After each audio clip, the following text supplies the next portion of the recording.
Revelation 21:3a says, "And I heard a loud voice from heaven saying, 'Many people that I know will typically not shout and might show a wide range of emotions if you shout at them.'" So, reading through the revelation of Jesus as shown to John the Beloved, I could not but notice the instances at which the angels spoke with a loud voice. A shout will definitely not be necessary if you are speaking to an audience of one. Or is this just how angels speak? This ignited my curiosity to ask why? Why? A shout can be the result of polar opposite emotions. Emotions ranging from stress, fear, pain, feeling overwhelmed or triggered to excitement, exhilaration, or jubilation can result in a shout. That said, we should also be cautious not to use too much human logic to draw inferences from scriptures. Speaking with a loud voice can be found intermittently in the rest of the Bible, but not at a frequency seen in the book of Revelation. Similar words used for loud voice in the Bible are shout or roar, meaning to utter words with intensity and depth compared to a thunderstrike. While we might need to look at context to understand nuances between a roar, shout, and speaking loudly, there is a thin line between them. Literally, shouting hinders effective communication, but the appropriate use of a loud voice could be with the intent to get a message across, especially if there is background noise or the listeners are distracted.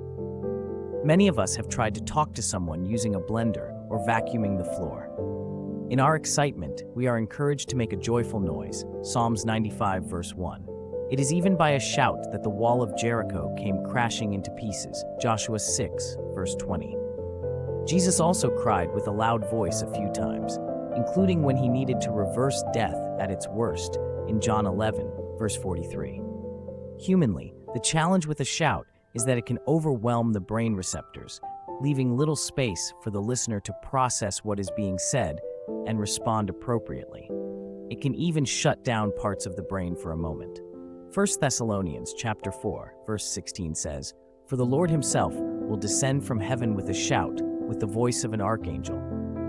In the end, the loud voices may not have been so out of place in that realm. Maybe that is how angels speak. Or is it alluding to what to expect at the return of Jesus, or a bit of both? While this is a possibility, the loud voice in context seems more to get the message across than it been directed at John as an individual. So factoring in that these are things that are yet to be, first, maybe there will be background noise that needs to be overcome since there will be multitudes in heaven, hence the need for the angel to speak with a loud voice. Second, maybe the people that need to hear what the angel have to say will be distracted by what is before them that will necessitate a loud voice to get their attention. There are still people today that have never heard of virgin birth and how it crosses path with their own eternal destiny.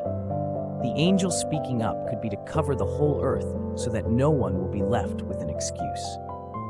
One thing is sure, the message was not for an audience of one. It is for all of us. The writer of Hebrews in chapter 1, verses 1 and 2 says, "God, who at various times and in various ways spoke in time past to the fathers by the prophets, has in these last days spoken to us by his Son, whom he has appointed heir of all things, through whom also he made the world's being."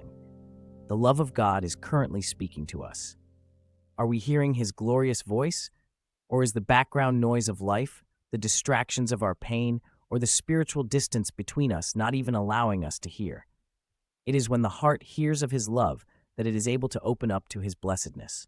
Today, if you hear his voice, respond to his love. The book of Revelation is full of symbols and descriptions that stretch our imaginations in a million different ways. All of that will be a waste if we cannot see and hear Jesus speaking to our hearts. God bless you.